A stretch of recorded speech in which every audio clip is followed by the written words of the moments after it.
Tuloy ang paglago. Forecast ng industriya, mahigit sa 100,000 trabaho sa mga Pinoy kada taon. Daang-daang pasahero stranded sa ilang pantalan dahil sa bagyong Lawin. Update sa bagyo, tutukan. Pangulong Duterte gahing China naman matapos ang 3 araw na state visit sa Brunei. Exclusive! Ilang beauty queen at modelo na biktima ng identity theft sa Facebook. 2 taong gulang na bata nabaril ang sarili ng paglaruan ang isang pen gun. Libing ni Marcos sa libingan ng mga bayani, suspindido pa rin hanggang Nobyembre ayon sa Korte Suprema. August 20. At mga kandidata ng Miss Earth nag-showdown sa bikini at long gown.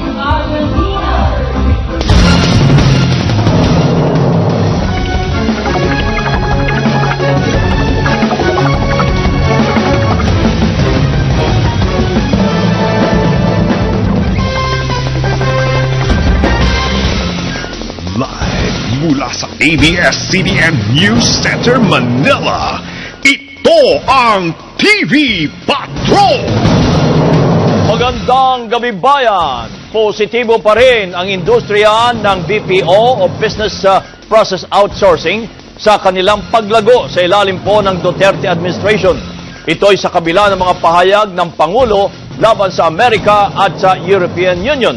Ang forecast ng industriya ay ang pagbubukas ng mahigit sa 100,000 trabaho kada taon hanggang taong 2022. Papatrol si Pia Gutierrez. Humihingi na ng paliwanag ang mga foreign investors ng business process outsourcing o BPO industry sa kasalukuyang sitwasyon ng bansa. Partikular dito ang mga maanghang na salita ng Pangulo laban sa Amerika at European Union. Dito kasi nagmumula ang may 80% ng kabuuang BPO investment sa Pilipinas. I would use the term concern. No? They are concerned because they hear it. They want to understand ano ibig sabihin nito para sa negosyo na sa Pilipinas. Pero ayon sa Contact Center Association of the Philippines, hindi sapat na rason ang mga pahayag ng Pangulo para mag-alsabalutan na ang mga call center palabas ng bansa. Sa kabilado kasi ng mga alinlangan, tuloy pa rin na nakikitang paglago ng BPO industry sa ilalim ng Duterte administration. Kapag tingnan mo yung overall picture, maganda kasi ang Pilipinas for IT and business process management services. That has been our strength, that continues to be our strength. Labas umano sa maanghang na salita ng Pangulo, wala pa namang pagbabago sa mga pulisiya na direktang makakaapekto sa kanilang negosyo. Katunayan, nasa 100,000 bagong trabaho ang forecast na madadagdag sa industriya kada taon hanggang 2022. Ginita man ni Assistant Secretary Jonas Soriano, tuloy pa rin ang suporta ng administrasyon para mapanatiling competitive ang industriya. Yun nga lang, kailangan pa rin umanong palakasin ng ibang sektor para matugunan ang problema ng unemployment. Even if we expand the BPO, it's not enough. But we must make sure also, because we have very good, we have a competitive edge in our handling of BPOs, that they remain. Base sa pinakahuling Pulse Asia Survey, mula September 25 hanggang October 1, lumabas na ang pagpapataas ng sweldo ng mga manggagawa at ang paggawa ng mas marami pang trabaho ang gustong matugunan ngayon na mas nakararaming Pinoy. Pia Gutierrez, ABS-CBN News. Sugatan ang 2 taong gulang na bata ng aksidenteng tamaan ng bala matapos paglaruan ang isang pen gun. Ito po'y sa Caloocan City. Nagpapatrol si Jack Batallones.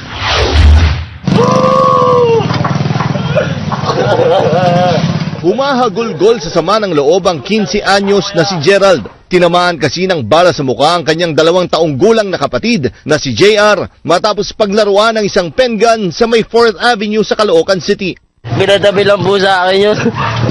Paano kaya nakuha ng kapatid mo yung paglaman? Hindi ko po alam kasi sinabihan ko na po siya na may bala yun eh. Sa CCTV footage, kitang natatalanta ang ina ng bata na si Jocelyn. Ilang saglit pa, buhat na ng isa pang kapatid ang biktima na tinamaan umano ng bala sa ilong. Balisa si Jocelyn habang sinusundan ng anak na dinala sa pagamutan. Ayon sa barangay, lumabas na si Gerald ang may dala ng pen gun na nakadisgrasya sa kanyang kapatid. Sabi ng kapitbahay, nakarinig siya ng putok. Nagulat po lahat ng mga tao, kaya naglabasan po lahat ng mga tao. Nakita namin yung bata, may dugo. Kasalukuyang inoobserbahan ngayon sa ospital si JR dahil nakabaon pa sa kanyang leeg ang bala. Umihingi po sana ako ng kahit kunting tulong man lang kahit yung pantulong man lang po sa ospital. Kanina, nagpapunta na ng doktor ang mga opisyal ng Caloocan City para kamustahin si JR. Iniimbestigahan na rin ng Caloocan PNP ang insidente. Jack Batallones, ABS-CBN News. Pasintabi po sa mga nagdi-dinner ngayon, naghahaponan.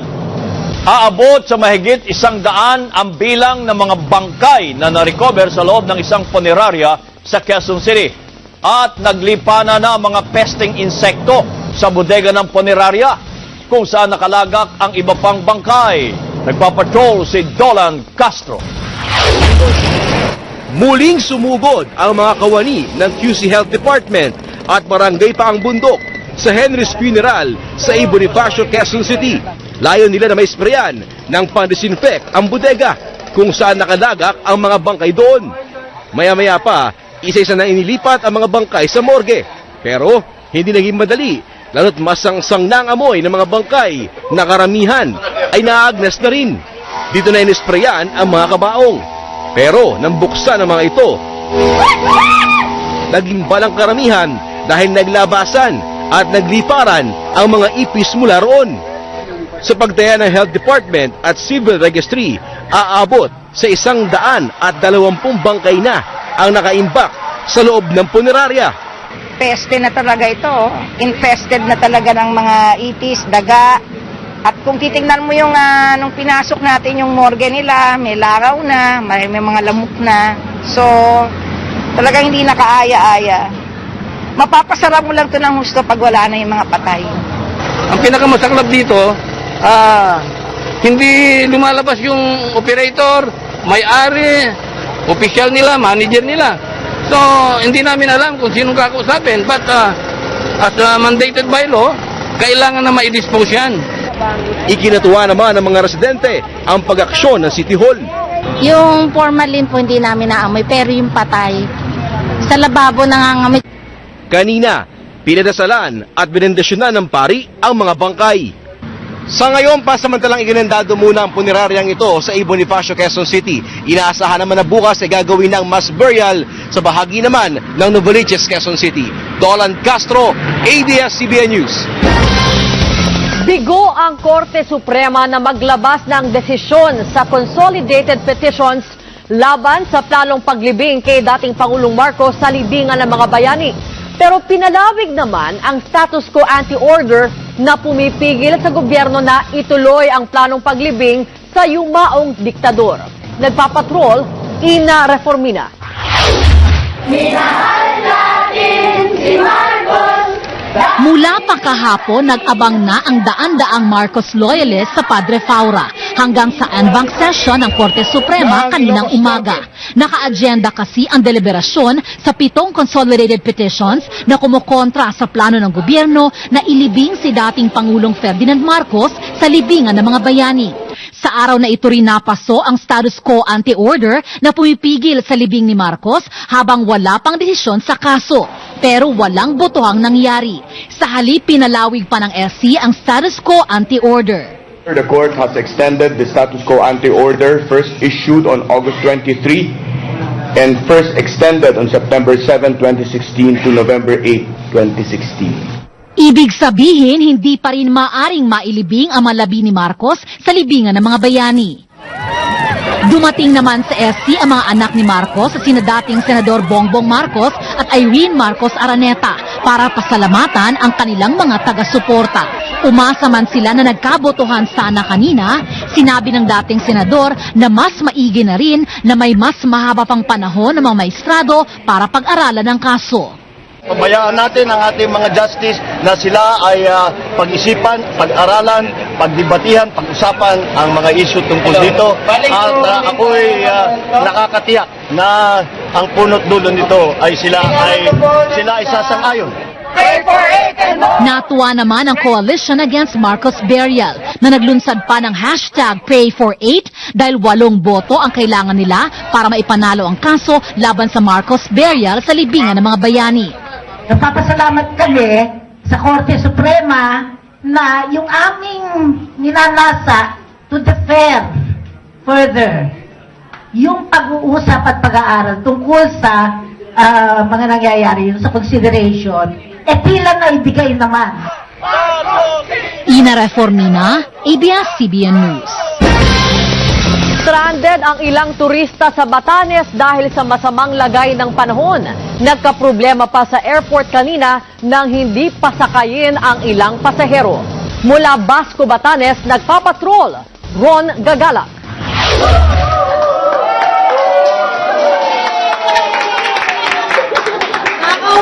Nagpalakpakan pa ang mga pasahero sa Batanes Airport nang dumating ang unang eroplano. Ilang araw na rin kasing kanselado ang mga biyahe dahil sa mga bagyo. Pero ang hindi nila alam, hindi pala lahat sila'y makakasakay. Binabawasan nila, hindi kaya kasi masyadong mahangin. So supposedly 70 yung capacity ng airplane pero 35 lang ang sinasakay for the safety. I'm praying na makalusot ako ngayon dahil ang nakon sa forecast naman sa bukas pa or Thursday pa actually ma-apekto dun sa ruta. Kumakapal na kasi ang ulap at malalakas pa rin daw ang hangin, kaya hirap ang mga piloto, lalo't maigsi ang runway sa Batanes. Dali-daling sumakay ang mga maswerteng napabilang sa limitadong upuan.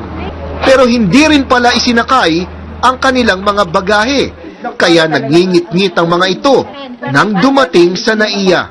Being stranded for 3 days is something. And then, yun, finally, nakadating na kami dito. Ganyan naman. So, stuck pa rin kami. Ang mga na-stranded sa Batanes, wala namang nagawa kundi ang maghintay. Pero nakalanding ang rescue plane ng airline at naisakay din sila kinahapunan. Pero maraming turista ang nag-back out na sa Batanes hanggang sa weekend. Natatakot na ho silang tumuloy dahil ho siguro mas stranded sila rito. Kadalasan din po yung mga bisita namin na naabutan ng bagyo dito, mga 2 beses sila bumabalik sa airport tapos nakakancel pa rin ho yung flight. Nanawagan ng lokal na pamahalaan sa mga residente na simulan nang maghanda para sa muli sila'y zero casualty. At bagamat sanay na ang mga Ivatan na iligtas ang kanilang mga sarili tuwing may malalakas na bagyo, mas mabuti pa rin daw kung nakasisiguro. Ron Gagalak, ABS-CBN News, Basco, Batanes. Daang pasahero din ang stranded sa Tabaco City Port. Ito naman ay dahil din sa bagyong Lawi naman. Bukod naman sa bagyo, naghahanda rin ang mga residente sa Irusin, Sorsogon sa posibleng pagdaloy naman ng lahar mula sa Bulkang Bulusan. Nagpapatrol si Thea Omelan. Kanya-kanyang pwesto ang mga pasaherong papuntang Catanduanes na stranded ngayon sa Tabaco City Port dahil sa bagyong Lawin. May nakataas na storm signal sa Catanduanes kaya pinagbawalan ng maglayag ang mga barko at iba pang sasakyang pandagat. Nasakay na kami tapos pinababa. Ang alam namin bukas pa. Kaya nagtangka kaming sumakay, baka makalusot pa. Papayagan ang mga barko na lumayag sakaling alisin na ng Pag-asang storm warning signal. Naghahanda na rin ang mga taga-barangay Mapaso sa Irosin, Sorsogon. Dobleng peligro ang kinakaharap ni Nanay Nieves ngayon, ang banta ng Bulkang Bulusan at ang banta ng bagyong Lawin. Nakahanda ko rin. Dapat nakabalot yung mga damit at sa pagkain. Sa ilang beses na pag-aalboroto ng Bulkang Bulusan, maaaring may mga ash deposits pa sa dalisdis ng bulkan na pwedeng ibaba kung malakas ang ulan na dala ng bagyong Lawin. Medyo lumayo siya sa channel at may mga channel doon na baka ibuhos yung mga material sa taas, lalong kahapon na pumutok na naman. Sa Ilagan City, Isabela, naghahanda na rin ang mga residente at mga disaster officials. Si Lolo Cesario, inaayos na ang ikalawang palapag ng kanilang bahay na paglalagyan ng gamit. Dahil sa laki ng bagyo, maaaring hagip nito ang Isabela kaya ayaw maging kampante ng mga disaster officials. Nagputol na ng mga sanga ng puno, nakahanda na ang mga rescue equipment at nagpatupad na rin ng liquor ban. Maging ang klase sa lahat ng antas, suspendido na. Pinangangambahan namang matatagalan pa bago madaanan ang Alicaucao Bridge sa Cauayan City. Sa Ilocos Norte naman, minadali ang pag-ani sa mga palay habang maganda pa ang panahon. Nangangamba kasi ang mga magsasaka na hindi nila ito mapakinabangan sakaling humagupit ang bagyong Lawin. Sa Dagupan City, lubog pa rin sa baha ang ilang mga lugar dahil sa bagyong Karen. Ang ibang nakapaglinis na, hindi na muna ibinaba ang kanilang mga gamit dahil sa banta naman ng bagyong Lawin. Thea Umelan, ABS-CBN News. Si Karen po ay lumabas na pero meron pa tayong Lawin. Tinaas na po ang signal number 1 sa ilang lugar sa Northern at Central Luzon. At lalo pang lumakas ang bagyong Lawin habang ito'y lumalapit po sa Luzon. Naku, alamin natin kay Kuya Kim at Yesa kung gaano kalakas ito pong si Lawin para tawagin sa isang super typhoon. Kuya Kim? Kabayan, posible pa rin maging super typhoon ang bagyong Lawin bago ito tumama sa Northern Luzon. Ibig sabihin, posibleng umabot na higit 220 km per hour ang lakas ng hangin nito. Kasing bilis po yan ng bullet train sa Japan. Pero ayon sa Pag-asa, hindi inaasa magiging kasing lakas ng bagyong Yolanda na umabot sa 235 km per hour. Pero napakalakas pa rin ng bagyong Lawin at posibleng magtaas pa rin ng signal number 4 o signal number 5 bukas. Ayon sa Pag-asa, kahit hindi kasing lakas, maaari ikumpara ang posibleng pinsalang idudulot ng bagyong Lawin kay Yolanda. Sa ngayon, nakataas ang signal number 1 sa Ilocos Norte, Apayao, Cagayan, Calayan Group of Islands, Batanes Group of Islands, Isabela, Kalinga, Abra, Ilocos Sur, Mountain Province, Ifugao, Quirino, Nueva Vizcaya, Benguet, La Union, Aurora, Nueva Ecija, Pangasinan, Catanduanes at Polillo Islands. Nasa 930 kilometers east ng Tayabas, Quezon ang bagyong Lawin na umaabot na sa 185 kilometers per hour maximum sustained winds at gustiness o magbugsong 230 kilometers per hour. Mabilis pa rin ang kilos nito sa 25 kilometers per hour patungong west-northwest may kabilisan. Halos wala pa rin pagbabago sa forecast track ng bagyo mula sa Pag-asa at sa ibang weather agency sa ibang bansa. Tinatayang tatama ang sentro ng bagyo sa Cagayan sa Huwebes ng madaling araw at tatawid sa Apayao at Ilocos Norte. Lalo pang lumalawak ang bagyo kaya aabot ang malakas na hangin at ulan sa buong Northern at Central Luzon. Bukas at Huwebes po ang critical period. Bukas ng gabi, makakaranas na ng malakas na ulan ng Cagayan, Isabela, Cordillera Administrative Region, Ilocos Region, Extreme Northern Luzon at Quirino. Sa Huwebes naman na madaling araw, inaasahan ang pinakamalakas na ulang dala ng bagyo sa Northern Luzon. Posible po ang intense rains, moderate to heavy rains sa Central Luzon at light to moderate rains naman ang inaasahan sa Southern Luzon kasama na po dyan ang Metro Manila. Ayon sa Pag-asa, posible pang tumagal hanggang Biyernes ang pag-ulan. Mapanganib din ang mga karagatan sa eastern seaboards ng Luzon simula bukas, kaya huwag munang pumalaot. Bukod sa posibleng pagbaha at landslides, mapanganib din ang storm surge o inaasahan po natin sa bagyo. Ang storm surge o daluyong ay ang pag-angat ng tubig dagat dahil tinutulak ng malakas na hangin dala ng bagyo. Nagdudulot ito ng pagbaha sa mga baybayin malapit sa mga sapa. Ayon sa Pag-asa, posibleng aabot ng 5 metro ang taas ng storm surge sa coastal areas ng Isabela, Cagayan, Calayan Group of Islands at Northern Tip ng Ilocos Norte. Gaano nga ba ito kataas? Ang 1 metro ay higit 3 talampakan. Kaya na nitong paangatin ng sasakyan. Ang 3 metro naman ay 10 feet. Mas mataas na yan sa akin at karamihan ng mga Pilipino. At ang 5 metro katumbas na higit 16 na talampakan. Halos 2 palapag na yan ang bahay. Posible pa ang ganitong kataas na tubig sa mga lugar na malapit sa karagatan, sa Cagayan, Isabela, Calayan at Northern Ilocos Norte. Posible pa pong magbago ang inaasahang taas ng storm surge, depende sa lakas at direksyon ng bagyo. Ugaliin pong i-monitor ang announcements sa Pag-asa at ng mga lokal na pamahalaan. Yan ang lagay ng panahon, lagi nating tatandaan, ang buhay ay weather lang. Puspusan na ang kampanya sa mga paaralan at mga apektadong lugar sa probinsya ng Cebu laban sa dengue. Ito ay matapos ideklara ang state of calamity doon dahil sa dengue. Nagpapatrol, Jaworski Alipon. Maagang naglinis ang mga estudyante ng Mactan Elementary School. Naglagay na rin ng mga mosquito net sa mga bintana ng classroom. Itong naisip nilang paraan para maiwasan na magka-dengue. Idineklara ng Kapitolyong State of Calamity dahil umabot na sa 7,000 ang kaso ng dengue simula Enero hanggang Oktubre ngayong taon. 53 ang namatay. Kaya pinaiigting ng DepEd Cebu ang 4 o'clock habit na sabayang paglilinis sa palibot ng paaralan. Mahigpit ding binabantayan ang mga apektadong lugar na may mataas na kaso ng dengue. Sa Lapu-Lapu, 4 na anak ni Ronel ang tinamaan ng dengue. Gusto sana ni Ronel na mabisita sila ng City Health Office para makita ang kanilang sitwasyon. Magsasagawa rin ang probinsya ng massive clean-up sa mga apektadong lugar. Sugod na sila clean-up. Maglalaan ng higit sa 1 milyong pisong pondo ang lokal na pamahalaan mula sa Quick Response Fund para ibili ng larvicide at mga misting machine. George Calipon, ABS-CBN News, Cebu. Pinag-aaralan ngayon sa Kongreso ang pagpataw ng excise tax sa mga bagong sasakyan.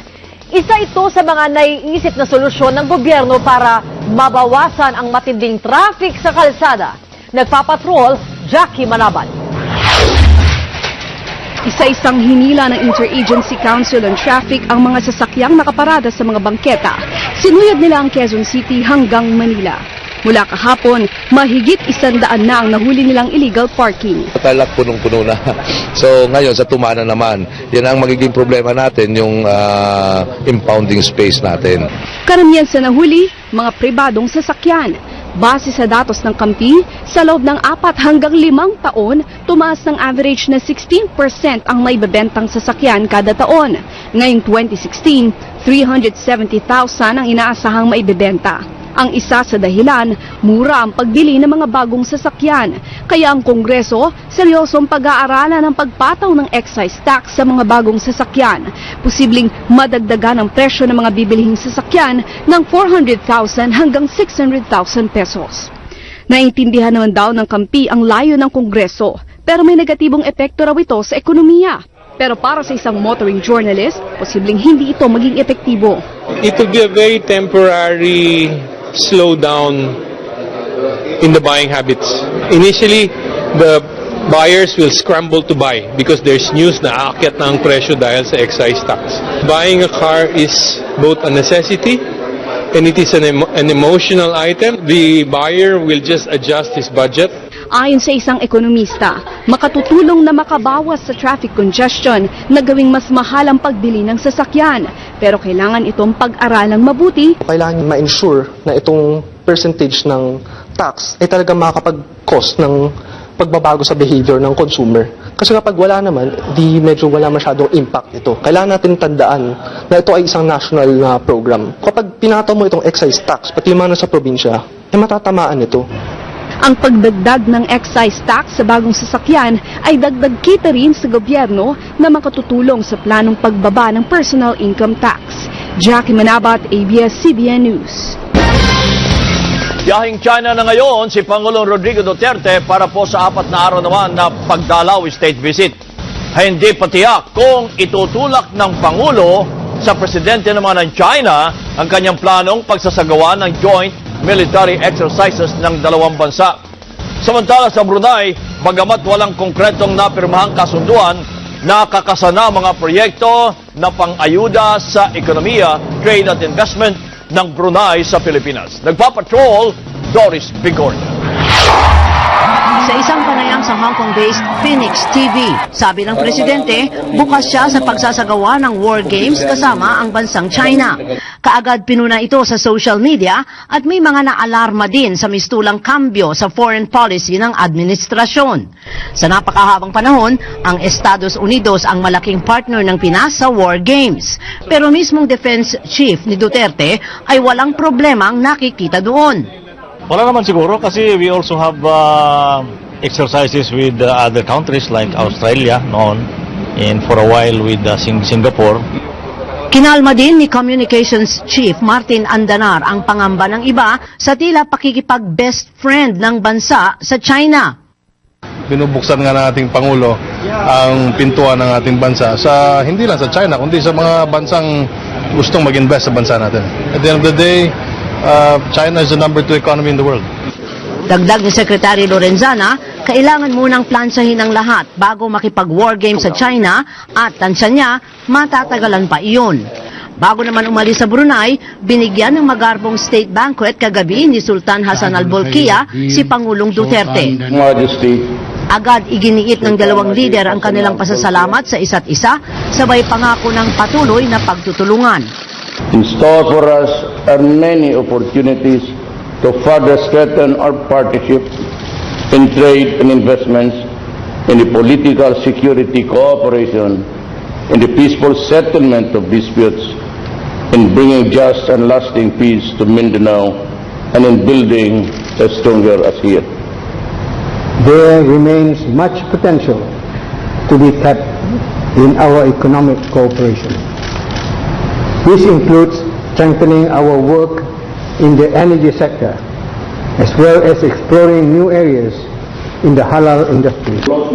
Para sa delegasyon na kasama ni Duterte sa Brunei, ang mga nabanggit ng Sultan ang pinakamahalagang nakuha ng 3 araw na state visit.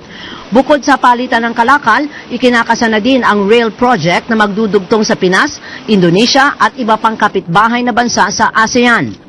Nasabit man sa maraming kontrobersiya, hindi naging hadlang yun para sa pagtataguyod pa ng mas matinding relasyon sa ibang bansa. Sa katunayan, sabi ng ilang miyembro ng kanyang gabinete, tila yun nga ang taktika ni Duterte. Dahil sa mga kontrobersiyang yun, nakilala ng husto ang Pangulo sa international stage. At kaakibat nun ay ang pangakong tulong para sa bansa. Doris Bigornia, ABS-CBN News, Brunei, Darussalam. 5 ang patay sa magkakahiwalay na buy-bus operation sa Caloocan, Maynila at Laguna. 2 naman ang patay sa magkahiwalay na pamarilaman sa lungsod ng Parañaque. Nagpapatrol si Bianca Dava. Sa surveillance video na kuha ng asset ng mga pulis ng North Caloocan, may 3 lalaki sa loob ng isang barong-barong. May inabot ang isang lalaki sa kasamang nakaupo. Hawak pala nila ang umano'y mga drug paraphernalia. Binigay ng asset ang video sa mga pulis, pero pagdating nila sa lugar, nagpaputok umano ang mga target kaya nauwi sa enkwentro. Patay ang magkapatid na sina Jojo at Jessie Arceo na pareho umanong tulak. Nakatakas naman ang isa nilang kasama. Ayon sa barangay, posibleng dayo lang ang magkapatid. Minsan may mga baril rin yan. Kung babarilin naman kami, paano naman? Iingat din kami. Nakuha sa mga napatay ang tig-1 sachet ng shabu at mga bala ng 9mm. Sa gilid ng isang convenience store sa Barangay Tambo sa Parañaque, pinagbabaril kagabi ang dating bus driver na si alias Petus. Ayon sa gwardya, umalingaw-ngaw ang 3 putok bago may namata ang lalaking nakasombrero at mask na dali-daling naglalakad palayo. May nakuha sa bangkay na aluminum foil at 1 sachet ng shabu. Sa labas din ng isang convenience store sa Barangay Baclaran naman, bumulagta ang jeepney barker na si Edwin Alon-Alon alias Bato. Kwento ng jeepney driver, nagtatawag lang ng mga pasahero si Edwin nang barilin siya ng di pa nakikilalang gunman. Yumuko kami kasi putukan, muntik na kami tamaan niya eh. May pasahero ka na nun? Meron ba? Sa likod 5. Na-recover sa biktima ang 1 sachet ng shabu at karatulang may nakasulat na pusher ako, huwag tularan. Sa Maynila, humandusay sa Vision Street sa Santa Cruz ang mga hinihinalang tulak na sina alias Junior Comang at alias Comando matapos umanong makipagbarilan sa mga pulis kaninang madaling araw. Nagsasagawa ng buy-bus operation ang pulisya laban kay alias Comando nang makahalata umano siya, tumakbo at tinawag si Junior Comang. Dito na sila nagkapalitan ng putok. Yung taon yung push bayak natin, kung sila nakaiwas, bumalik si Komang doon sa iskinita, yun, 2 silang nakapagputo sa mga pulis natin. Nakuha sa kanila ang 2 caliber 38 at 3 pakete ng marijuana. Minsan na umanong inimbitahan sa Oplan Tokhang ang 2 pero hindi sila sumuko. Sa Pagsanhan, Laguna, patay din ang isang hinihinalang miyembro ng Papera Drug Runner Group sa buy-bus operation. Ayon sa mga pulis, nagkahabulan pa hanggang sa bayan ng Santa Cruz kung saan napatay ang suspect. Nakatakas naman ang kasama niya. Inaalam pa ang pagkakakilanlan ng napatay. Bianca Dava, ABS-CBN News. Isusumiti na ng House Committee on Justice sa plenaryo ang resulta ng investigasyon nito sa Bilibid drug trade. At lumalabas naman sa records ng Board of Pardons and Parole na 5 sa mga bilanggo na tumistigo labang kay Senador Laila de Lima ay may pending na application para mabigyan ng pardon. o executive clemency ni Pangulong Duterte. Nagpapatrol si RG Cruz. Hindi pa man natatapos ng Justice Committee ang ulat nito sa Bilibid Drug Trade, ibinunyag na ng kakampi ni Senador Laila de Lima na 5 sa 12 testigo laban sa senadora ay may pending application sa Board of Pardons and Parole. Ayon kay Representative Gary Alejano, pending na ang mga aplikasyon ni na Engelbert Durano, Nonilo Arile at Jaime Pacho noon pang nakarang administrasyon. Biniberipika naman ang ibang mga kaso ni na Jojo Baligad at Vicente C. Tinanong ko ito dahil pwedeng gamitin kasi ito na reward sa kanila dahil nag-testify sila, binigyan silang immunity, witness protection. Bantayan ho natin ito dahil anytime baka biglang lumaya ito. Itong posibleng ticket nila to freedom or clemency. Pero iwas pusoy si Justice Committee Chair Ray Umali. We are unaware of that. If ever, and dapat siguro lumabas na yan kung meron yan, pero wala Say aye. Sa kabila ng revelasyon, tinuloy pa rin ng komite na pagbotohan ang committee report. Pero ayaw pa muna nilang isa publiko ang ulat. Ayon kay Umali, lumalabas sa investigasyon na laganap ang illegal drugs sa Bilibid at may pananagutan dito ang mga opisyal na may saklaw sa National Penitentiary. Meron kaming findings on involvement and accountabilities of authorities that has supervision and management and control over the New Bilibid prison. And then finally, yung legislative measures namin that we will propose. Lumabas din na walang rekomendasyon ang komite sa prosekusyon. Tanging si Ako Bicol Representative Alfredo Garbin lang ang kumontra. It is necessary to identify all those officials and personalities involved in the proliferation of drugs in the National Bilibid prison, and a recommendation must be arrived on the prosecution of those accountable officers as well as personalities. Para sa leader ng minorya, maliwanag ang pananagutan ni De Lima.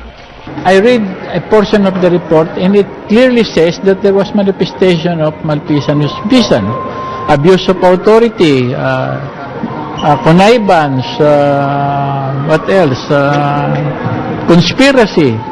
Nandun lahat ang element Pero sagot ni Lagman, in the first place, the Committee on Justice does not have the jurisdiction to investigate Senator De Lima's alleged involvement in the narcotics trade in the New Bilibid prison. There are already charges filed against Senator De Lima before the DOJ. It's so unfortunate that the Committee on Justice allowed itself to be used as a vehicle for a shame and vilification campaign. Bukod sa prosekusyon, hindi rin saklaw ng report ang riot sa Bilibid, ang pagkakait sa puwera ng PNP sa raid noong December 2014 at ang kaso ni Ronnie Dayan. RG Cruz, ABS-CBN News. Ayon naman kay Senator Laila de Lima na siyang DOJ Secretary ng mga panahon noon, wala namang kahinainala sa application for executive clemency ng ilan sa mga tumistigo sa House probe. Ito'y dahil nakapending na ang kanilang mga application bago pa sila tumistigo sa House of Representatives. Gayunpaman, umaasa ang senadora na ang paggawad po ng pardon ay hindi pambayad utang lamang o insentibo sa pagtistigo laban sa kanya. Pabor si Senador Panfilo Lacson na buksang muli ang investigasyon ng Senado sa umano'y drug-related killings sa bansa. Pero nilinaw ni Lacson ito ay kung may mga testigo o physical evidence na magpapatotoo sa testimonya ng self-confessed hitman Edgar Matobato. Giit po ni Lacson, walang napatunayan si Matobato laban kay Pangulong Duterte o sa sinasabing Davao Death Squad. Sang-ayon din siya kay Senador Richard Gordon na walang ebidensya para idiin ang Pangulo sa umano'y extrajudicial killings. Pero sabi ng Senador, may rason para imbestigahan ng PNP matapos ang pagpatay sa anti-crime crusader sa Oriental Mindoro ng 2 nakamaskarang pulis. Walang showing na state-sponsored. There is reason to believe na yung ibang nangyayaring patayan may probable reason na sabihing PNP rin nagpe-perpetrate.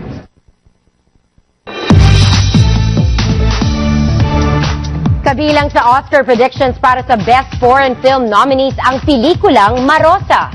Aminado naman si Direk Brillante Mendoza, butas pa ng karayom ang kailangan daanan ng kanyang pelikula para pumasok sa Final Five. Nagpapatrol si Mario Dumawal.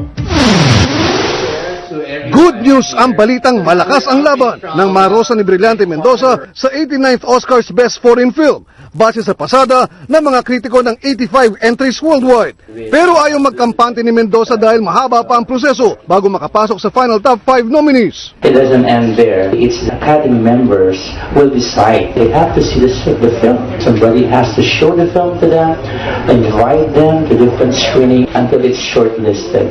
Nagpapasalamat si Mendoza sa foreign supporters ng Marosa, tulad ng Pranses na negosyanteng si Stéphane Truffaut. For sure? Oui. Ipapalabas muli ang pelikula sa Paris, sabay sa masterclass ni Mendoza sa mga OFW. Para mabuksan ang kanilang isipan, para makita nila ang realidad, okay, no matter how harsh. Ang area ni Ay de las Alas na inuwi kamakailan ang Best Jury Prize sa Kazakhstan International Film Fest. Pero tinuturing na Ay na pinakamataas niyang parangal, ang Papal Award na Pro Ecclesia et Pontificie para sa kontribusyon niya sa paglago ng simbahang Katolika. Nominated siya ni Novaliches Archbishop Antonio Tobias. Marami akong kasalanan, pero ang church is a church of second chances. Maraming binibigay ang simbahan na pagpapatawad. Konsolasyon din ni Ay, gumagaling na ang kanyang anak sa tanging inasiris na si Giro Manyo na pinarehab niya kamakailan. Sabi niya, Mama, hindi mo lang ako tinulungan. Ni-rescue mo ako. Nakatakda ang kanyang papal investiture sa kanyang birthday sa November 11. Mario Dumawal, ABS-CBN News. Pamilya ng OFW na natagpuang patay sa Tanza, Cavite, tuloy pa rin ang paghahanap ng katarungan at aabot sa 800 anti-illegal drugs operations. Inimbestigahan na ng PNP Internal Affairs Service. Nagbabaga mga balita sa pagbabalik ng TV Pat. Ang lumipas na mula ng mapatay ang OFW na si Mark Culata sa Tanza, Cavite na huling nakitang hinarang ng mga pulis. Pero hanggang ngayon, wala pa rin pong paliwanag na nakukuha ang pamilya mula sa pulis ng Tanza. Nagpapatrol si Nico Bawa. Sa NBI Death Investigation Division, nagbabang luksa ang pamilya Culata kaninang umaga. Madaling araw ng September 9, natagpuan ng dugo ang bangkay ng OFW na si Mark Culata sa Tanza, Cavite na may karatulang isa siyang pusher. Bago ito, nakita siya sa CCTV ng barangay na hinarang ng mga pulis sa checkpoint. Umasang maharap ng pamilya sa NBI kaninang umaga ang witness ng Tanza Police na nagsabing nakita nilang nagmotor si Mark matapos makalabas umano ng police station. Pero hindi nagpakita ang witness. Hindi po talaga sila nakikipag-cooperate talaga sa NBI eh. Pinadala rin ng Tanza Police ang kopya ng kanilang blotter noong September 9 sa pagkakadiskubre sa bangkay ni Culata. Pero hindi nila binigay ang blotter ng September 8 kung kailan siya hinarang sa checkpoint. Nagtaka ang pamilya kung bakit September 9 pa lang, tukoy na ng pulis na si Culata ang bangkay. Samantalang noong September 10 pa ng pamilya, kinumpirma ito. Nagtataka po kami, bakit may pangalan na yung pamangkin ko? Eh wala man kami binabanggit sa pulis na hinahanap namin si gantong pangalan. Nakita na lang namin noong September 10 sa morgue. Nagpadala rin ang Tanza Police ng logbook nila kung saan sinita sa checkpoint si Culata. Pero ayon sa NBI, mga opisyal na police record ang kailangan nila. We cannot wait for those documents up to eternity. The investigation of the NBI does not really depend on the production of these documents. Pinipilit ang pamilya na hindi mawala ng pag-asa, lalo't si Chief PNP na mismo ang nangakong tututukan ng kaso matapos ito mapag-usapan sa Senado. Pero hanggang ngayon, wala pa ring linaw kung sino ang pumatay kay Mark. Sa mga simpleng taong tulad namin, na kailangan pa namin maghintay ng ilang buwan o ilang linggo pa para lang makuha namin yung justice para sa kapatid ko. Dati nang nagpunta sa NBI ang Tanza Police, pero tumanggi sila magpaliwanag kung ano ba ang nangyari kay Culata mula sa checkpoint hanggang sa police station. Pero pinaninindigan nilang walang irregular na nangyari. Nico Bawa, ABS-CBN News. Samantala, nasa may 800 na ang lehitimong operasyon ng pulis kaugnay sa droga ang iniimbestigahan na rin ng PNP Internal Affairs Service. Nagpapatrol si Maan Makapagal. Umaabot na sa 1,200 ang naisagawang anti-illegal drugs operation mula Enero hanggang October 12. Ayon sa PNP Internal Affairs Service, 800 sa mga operasyong ito ang kanilang isinasa ilalim sa investigasyon. 1, was there a police operation?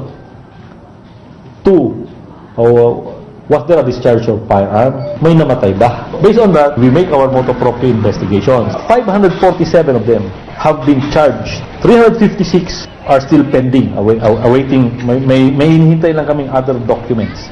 We have terminated investigations into 27 of this personnel because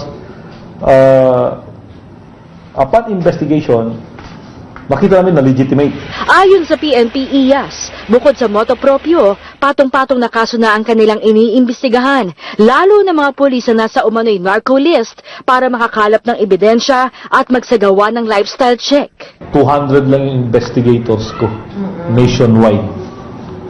We are talking about 1,261 operations na i-cover mo ng motu proprio. Can you imagine yung anong human resource challenge yan? Pinalitan na rin ng PNP ang termino nila para sa mga nasabing suspect sa Oplan Double Barrel. Imbes sa salitang killed, pinalitan na ito ng neutralized. Ayon sa PNP, wala naman daw kasing intensyong patayin ang mga drug suspect sa mga operasyon. The effort of the PNP is really to neutralize the suspect that directed a threat to life of the peace officer and also to the general public. Batay sa datos ng PNP mula July 1, nasa may 1,600 na ang na-neutralized na drug suspect o yung mga nanlaban. Nasa halos 30,000 naman ang mga naaresto. Nasa 13 pulis at 3 sundalo ang nasawi, habang nasa 40 pulis at 8 sundalo ang nasugatan sa Oplan Double Barrel ng pamahalaan. Maan Makapagal, ABS-CBN News. Aabot sa 9 milyong piso ang halaga ng mga isda na namatay sa Buhi Lake, Camarines Sur matapos ang malakas na ulang dala ng bagyong Karen. Ayon sa Lake Development Office, paulit-ulit na ang fish kill sa lawa at posible at problema pa kung papaano lilinisin ang tubig. Ang mga tira kasi ng fish kill lumulutang pa sa lawa at pinababayaang mabulok. Mamimigay daw ang gobyerno ng lokal na pamahalaan ng fingerling pero doon lamang sa mga rehistradong operator at nagbabayad ng buwis. Isang truck na sumampa sa Center Island at isa ring truck na nasurog ang ibinahagi ng mga Bayan Patroller. Sa mga larawang kuha ni Bayan Patroller Daniel De Los Santos, bumigat ang daloy ng trapiko sa southbound ng C5 Road Corner, Pasig Boulevard kaninang umaga dahil sa isang truck na may kargang bigas na sumampa sa Center Island. Ayon sa Pasig Command Center, nawala ng kontrol ang driver. Naalis na ang truck at agad namang dinala ang driver sa Rizal Medical Center. Sa southbound lane naman ng NLEX sa Marilao, Bulacan, nagliyab kaninang tanghali ang isang 6-wheeler truck. Ayon sa Marilao Fire Station, papuntang Malabon ang truck para mag-deliver ng mga plywood. Nagliyab daw ang truck matapos biglang mamatay ang makina at umusok ang kambyo. Wala namang nasaktan sa insidente. Ilang araw na lamang po, mag-uundas na. Pero isang bayang patroller ang ngayon pa lamang hindi malapitan ang puntod ng kanilang kapamilya. Ito'y dahil sa pagbaha sa loob ng isang sementeryo sa Las Piñas. Nagpapatrol si Cory Quintos. Sa Golden Haven Memorial Park sa Las Piñas, makikitang napapaligiran ng tubig at nakalubog sa baha ang mga puntod na ito. Ayon kay Bayan Patroller Lev Valero, mula nang ilibing ang kanyang lolo noong Agosto, hindi pa rin humuhupa ang baha sa bahaging ito ng sementeryo. Dagdag pa ng patroller, hindi tuloy sila makalapit sa puntod ng kanilang kamag-anak dahil sa tubig. Nakipag-ugnayan ng bayan mo, ipatrol mo sa site engineer ng naturang sementeryo. Ayon kay Engineer Sonny Mantilla, hindi maiwasan ang pagkaipon ng tubig sa bahaging ito ng sementeryo dahil sa sunod-sunod na pagbuhos ng ulan. Pero sinisimulan na ang paglalagay ng bagong drainage pipeline at open canal upang dito dumaloy ang tubig. Ipinahihigop na rin nila ang tubig na naiipon tuwing umuulan at nangakong tatapusin ang pag-aayos nito sa susunod na linggo. Cory Quintos, ABS-CBN News. Sa pagbabalik ng TV Patrol, exclusive FB accounts ng ilang beauty queen at modelo na hack. At mga Pinoy nananatiling mataas ang tiwala sa Amerika kaysa sa China, batay sa pinakahuling survey ng SWS. Ang lahat ng yan sa pagbabalik ng TV Patrol.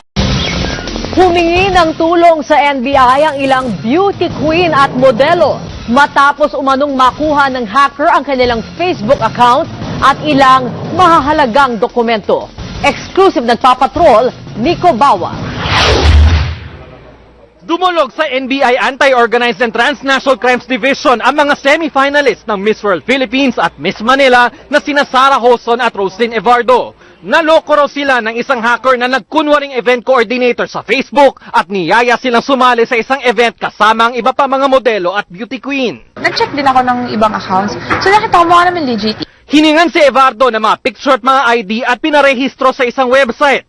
Hiningi rin ang kanyang email address at password. Pagkatapos ng ilang minuto, biglang hindi na niya mabuksan ang kanyang Facebook account. Nakita namin yung account niya, mukhang full account naman. Talagang nag-trust kami. I think yun din yung pagkakamali namin. Masyado kami nag-trust.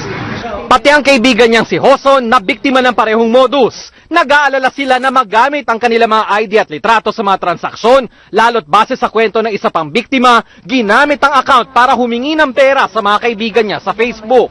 Parang nung una nga hopeless na kami na parang wag na natin intindihin or whatsoever na ganun. Pero may nag-advise kasi sa akin na parang bakit mo pababayaan identity mo yung ninakaw sa'yo. Payo ng NBI, dapat usisain ang mga katransaksyon sa internet. Huwag basta-basta magtiwala sa mga taong hindi natin kilala. Mas maganda na na re-verify through call or through other friends. Pinaghahanap na ng NBI ang hacker ng mga naturang Facebook account na pwedeng makasuhan ng paglabag sa anti-cybercrime law. Nico Bawa, ABS-CBN News. Nananatiling mataas ang tiwala ng mga Pilipino sa Amerika. Batay po yan sa pinakahuling survey ng Social Weather Stations sa October 18 issue ng Business World. Sa kabila ng pambabatikos ni Pangulong Rodrigo Duterte sa Amerika, ito pa rin ang bansang pinagkakatiwalaan ng mga Pinoy. Nagtala ng positive 66 o very good grade ang Amerika sa pinakahuling net trust rating ng mga bansa. Sinundan ito ng Australia na nakakuha ng positive 47 na good rating at ang Japan na nasa positive 34 naman. Sumunod ang Norway, Netherlands at Taiwan. Nakakuha naman ang China ng negative 33 o bad trust rating sa kabila ng tila pagpabor sa kanila ng Pangulo. Inasahang sisiglang na muli ang ugnayan po ng Pilipinas at China sa pagtungo nga sa Beijing ni Pangulong Duterte. At kabilang po sa layunin ng state visit, mapalago ang turismo at negosyo sa pagitan ng dalawang bansa. Nagpapatrol si Willard Cheng. Bibisita si Pangulong Duterte sa China sa paanyaya ni Chinese President Xi Jinping 3 buwan mula nang naipanalo ng Pilipinas ang kaso ukol sa mga karapatan nito sa West Philippine Sea. Nagbago na ang tono ng Global Times, isang pahayagan na kadikit ng pamahalaan ng China. Suportado nila ang isang bukas na pulisiya ng China sa Scarborough Shoal para may maipakitang maganda sa mga mangingisda at kay Pangulong Duterte. Umaasa ang mga Pilipino sa China na sa kabila ng gusot, masisigla na ang samahan ng dalawang bansa. Hindi natin maitatanggi na talagang marami tayong pwedeng matuklasan at makilala at matutuhan siguro sa China. Napakalaki ng pag-unlad nila sa larangan ng teknolohiya. Baka pwede tayo dito makinabang. There's a lot of higher level issues that both governments are talking about. So it might be sensitive on one part, but I think this is an opening for friendship and cooperation with China. Sa turismo, pangatlo lang ang China sa South Korea at Amerika pagdating sa mga turista nilang bumibisita sa Pilipinas. Lagpas 60% na ang itinaas ng bilang ng Chinese tourists sa Pilipinas mula 2015. Pero mas pinipili pa ring puntahan ng mga turistang Chinese ang Thailand, South Korea at Japan. Mahigit 3 milyong Chinese ang bumisita sa Thailand at Japan sa unang bahagi ng taon, habang nasa halos 300,000 lang ang bumisita ng Pilipinas. The first concern is it safe to go to the Philippines? Yun ang nasa sa ano nila, perception nila na ang Pilipinas ay napakagulo. Tsaka sana man lang si President Duterte maayos yung kaguluhan sa atin. Tinik sa relasyon ng Pilipinas ang China ang issue ng West Philippine Sea habang hindi ito natatanggal. Layo ng state visit na palaguin ang mga bagay na maaring pagkasunduan, gaya ng turismo at negosyo. Willard Cheng, ABS-CBN News, Beijing. Mula sa pagiging friends, naging lovers, at ngayon soon to be forever ang tuloy ni Kay Abad at Paul J. Castillo. Ang kanilang wedding plans sa report na ito. Salon pampering ang gimmick sa bridal shower para kay Kay Abad. Ito ang masayang bonding moments ni Kay at mga kaibigan bago siya maging Mrs. Paul J. Castillo sa Disyembre. Aminado ang aktres, di biro ang magplano para sa big day. Nasa-stress ka na ba? Oo. Sobra. Hindi totoo yan? Oo, kasi palapit na siya ng palapit. Knowing me, lahat ng family ko, friends ko, mga ninang ko, lahat galing Manila. Isipin mo yung stress ko na, sinong susundo dito? Or nasan sila? Natakot daw noong una si Kay na pumasok sa relasyon dahil baka masira ang kanilang pagkakaibigan. Hanggang sa noong April 2014, naging mag-on sina Kay at Paul Jake. Before talaga, I wasn't attracted talaga sa kanya. Hindi ko na alam nangyari, nakinain ko na lang lahat ng sinabi ko. Sobrang magkasundo kami, barkada, alam ko na yung ugali niya, yung totoong ugali niya. Sobrang worth it. Masaya sila lahat na kami yung nagkatuluyan. Noong Mayo, sabay sa 34th birthday celebration ni Kay, lumuhod at nag-alok ng kasal si Paul Jake. Will you marry me? Ngayon, todo ang pagpaplano ng dalawa sa December wedding. At agad-agad silang magbe-baby. Ako the most 3. Hindi ko alam. Basta gusto niya agad-agad. Gusto niya agad-agad. Kaya niya gusto this year ang wedding para makapag-baby na agad. Ready na ako. Matagal na naghihintay. Oh. So, gusto ko lang talaga sana na mauna muna yung kasal. Ibig sabihin ba nito ay titigil muna si Kay sa showbiz? Kasi for sure, pag nabuntis ako, tigil muna. Ayon kay Kay, sa Amerika ang kanilang honeymoon. Exclusive! Dalawang hininalang notorious na drug pusher sa Cavite, patay sa magkahiwalay na police operation. At tampok ang swimwear at long gown competition ng Miss Earth 2016. Sa pagbabalik ng TV Patrol! Iimbestigahan kaagad ng PNP Anti-Illegal Drugs Group ang itinuturong drug lord sa Eastern Visayas na si Kerwin Espinosa sa oras na makabalik na siya sa ating bansa. Nagpapatrol si Maan Makapagal. Limitado pa ang impormasyon ng PNP kung paano nakarating sa Abu Dhabi si Kerwin Espinosa, umano'y drug lord sa Eastern Visayas. Una nang ibinalita noon ni PNP Chief Ronald De La Rosa na nasa Malaysia si Kerwin. Sa ngayon, nasa kustodiya na si Kerwin ng Ministry of Interior. The Ministry of Interior is now looking if Kerwin has violated any of the UAE law while staying in United Arab Emirates. So, kung mangyari po yan, tama po si Ambassador Bingno na posibleng magkaroon ng delay sa kanyang deportation.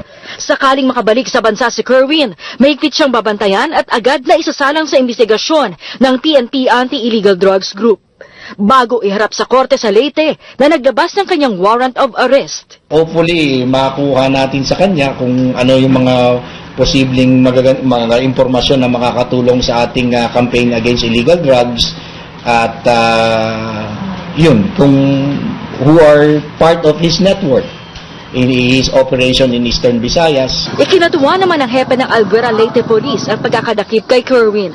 Dapat daw ituro ni Kerwin ang mga opisyal ng gobyerno na nakatatanggap ng drug money mula sa kanya. Masaya tayo kasi kaso kasi ito na dapat mapagbigyan talaga natin ng katapusan ba?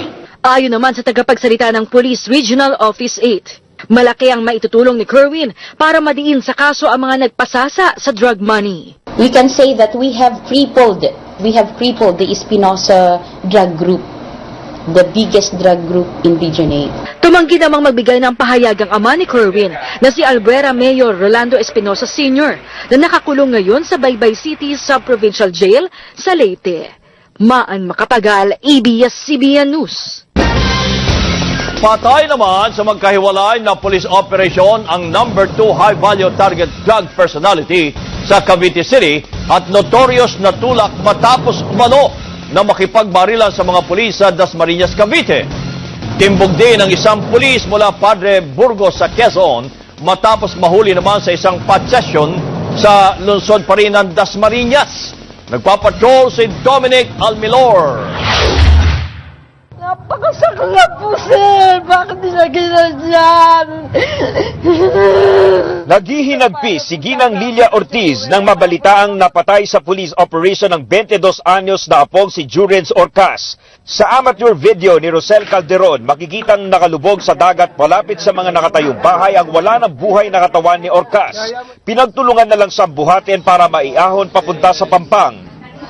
Ayon sa Cavite CIDG, nagsilbi sila ng search warrant sa bahay ni Orcas na number 2 sa listahan ng Cavite Police Provincial Office ng mga high-value target na drug personalities. Miyembro rin umano ng notorious na Ronald Francisco Gun for Hire and Drug Syndicate si Orcas. Instead naman ba, nag-open fair na siya. So doon na nagsimula yung palitan ng putok hanggang tumakbo siya palipat-lipat ng bubungan ng ibang bahay. Dalawa umano ang gamit na baril ni Orcas pero isang kalibre 38 lang ang na-recover sa dagat. Umalma ang mga kaanak ni Orcas sa ginawang pagpasok sa bahay nila ng mga pulis. Dapat, bago sila mag-search, tinawag muna nila yung barangay captain o kaya sino man consyal doon bago nila i-search yung bahay. Misigaw na tama na ako, mamamatay na ako. Signal na po yun na ibig sabihin na sumusuko na ho yung pamangkin ko sa kanila. Bakit kailangan pa ho nilang patayin? Giit ng ama ni Orcas, matagal nang walang baril ang anak. Tumakbo, walang damit, naka-boxer. Paano masabihin na laban may baril? Negative po sa parapintes. Anong patunay mo? Yung nag-imbalsa mo. Paano po lalaban ng pamangkin ko kung ang tama po niya ay puro sa likod at sa braso? Pinag-aaralan na ng pamilya ang pagsasampa ng kaso laban sa mga pulis. Sa Dasmariñas, Cavite, patay rin ang notorious na tulak sa Dato Esmael na si alias Faizal matapos umanong makipagbarilan sa mga pulis na nagsasagawa ng surveillance operation. Meron siyang isang pinasukang iskinita o dun sa bahay at doon muli pa rin siyang nagpa-ito. Na-recover sa kanya ang kalibre 45 na baril at siyam na sachet ng hinihinalang shabu. Nahuli naman sa pot session sina Ray Gallardo at Nardo Maherano kasama si PO1 Edmar Dabanda na naka-assign sa Padre Burgos, Quezon Police. Kinasuhan ng Section 13 ng Comprehensive Dangerous Drugs Act si PO1 Dabandan na walang piyansa. Inihahanda na rin ang kasong administratibo laban sa kanya. Dominic Almelor, ABS-CBN News. Umigting ang tensyon sa protesta ng may 300 nag-rally sa Camp Aguinaldo. Pinangunahan ng demonstrasyon ng kilusan ng Moro at katutubong mamamayan para sa sariling pagpapasya. Kinundi na nila ang umano'y pagpatay sa mga lumad o indigenous people, maging ang EDCA o Enhanced Defense Cooperation Agreement sa Amerika at iba pang issue. Ayon kay Camp Commander Brigadier General Alan Martin, binato ng mga rallyista ang loob ng kampo kaya kinailangan nilang i-disperse at bugahan ng water cannons ang mga rallyista. Wala namang nasaktan sa mga rallyista.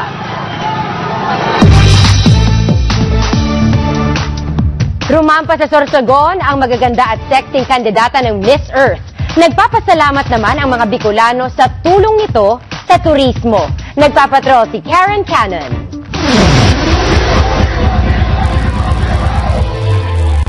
Ginanap sa Bulusan Lake ng Sorsogon ang swimwear competition ng 27 sa 84 na kandidata ng Miss Earth 2016. Pinaghandaan ng mga kandidata ang kompetisyon gaya ni Miss Macau Sar, China. We need to eat health and we need to work. Work, work, work. Rumampa rin ang mga kandidata sa kanilang resortswear. Sina Miss Australia, Miss Ukraine at Miss Mexico ang napiling best in resortswear. Sa Barcelona, Sorsogon naman, ginanap ang long gown competition. Isang Bicolano designer ang gumawa ng long gowns. Masaya ang mga residente sa pagbisita ng mga kandidata ng Miss Earth sa kanilang probinsya. Proud naman po kami na makita yung Barcelona. Pagmamalaki na rin namin yung Barcelona. Malaking opportunity po yan para sa amin sa tourism, para mapaunlad po yung turismo ng Gubat tsaka ng Bulusan ng Barcelona po, buong Sorsogon po. Sa October 29 ang pageant night at iaanunsyo ang mga napiling best in swimwear at long gown. Karen Canon, ABS-CBN News, Sorsogon. Susunod, ilang fans umalma dahil wala nang mabiling tiket sa laban ng Hinebra. At megastar, ibinahagi ang ilang kwento sa pagsasama nila dati sa pelikula ni Robin Padilla. Sa pagbabalik ng TV Patrol! Iimbestigahan kaagad ng PNP Anti-Illegal Drugs Group ang itinuturong drug lord sa Eastern Visayas na si Kerwin Espinosa sa oras na makabalik na siya sa ating bansa. Nagpapatrol si Maan Macapagal. Limitado pa ang impormasyon ng PNP kung paano nakarating sa Abu Dhabi si Kerwin Espinosa, umano'y drug lord sa Eastern Visayas.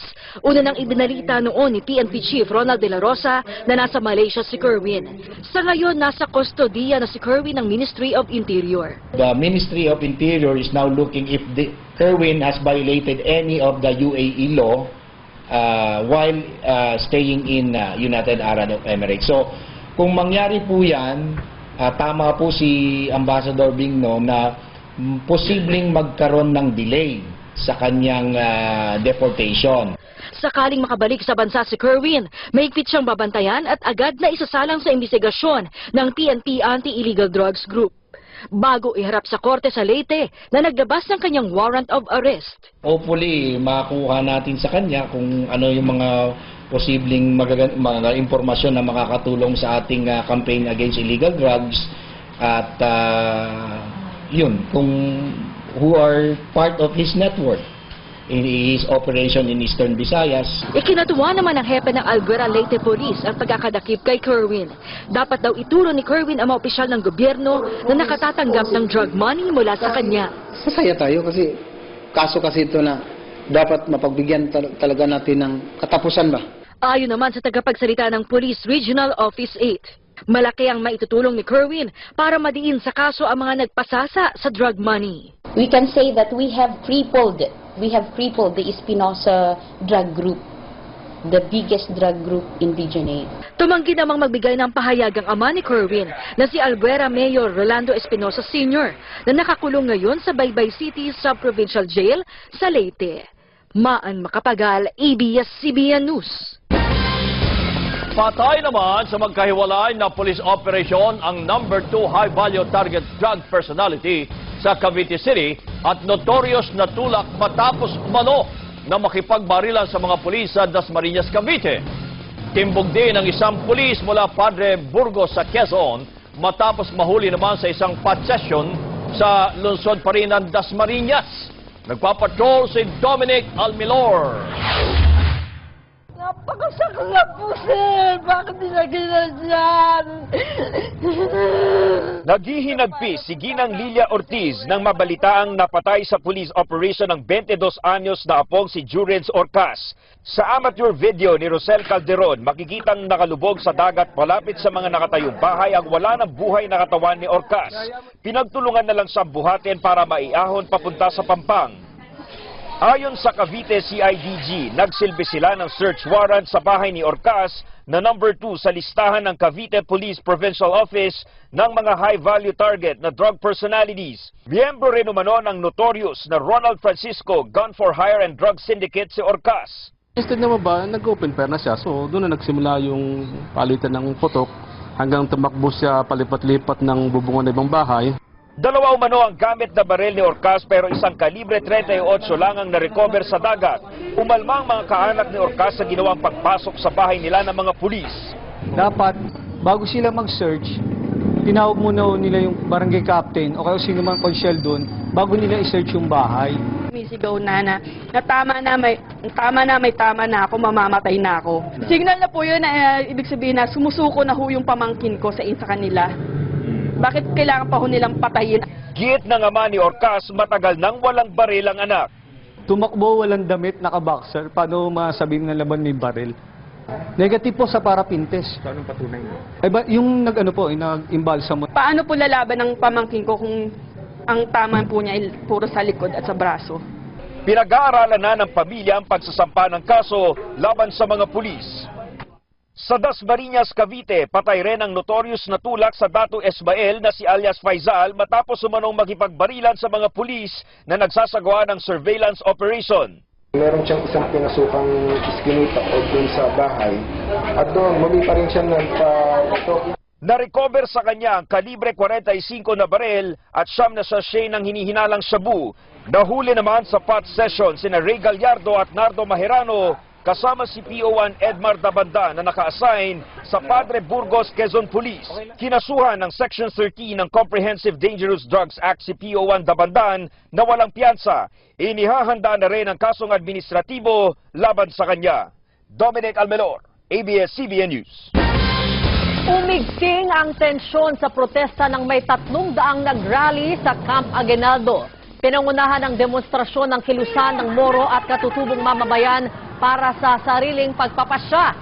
Kinundi na nila ang umano'y pagpatay sa mga lumad o indigenous people, maging ang EDCA o Enhanced Defense Cooperation Agreement sa Amerika at iba pang issue.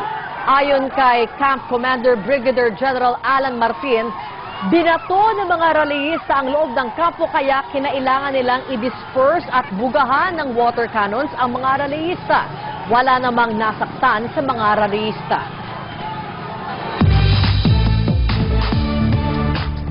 Rumampa sa Sorsogon ang magaganda at sexy kandidata ng Miss Earth. Nagpapasalamat naman ang mga Bicolano sa tulong nito sa turismo. Nagpapatrol si Karen Cannon.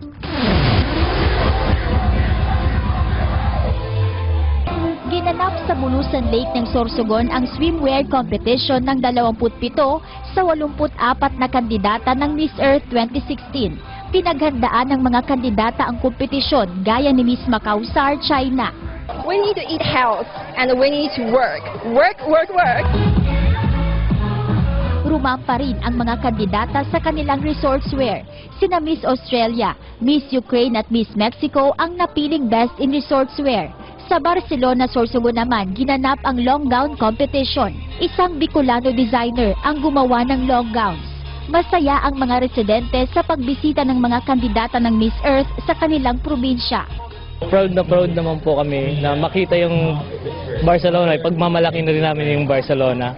Malaking opportunity po yan para sa amin sa tourism, para mapaunlad po yung turismo ng Gubat tsaka ng Bulusan ng Barcelona po, buong Sorsogon po.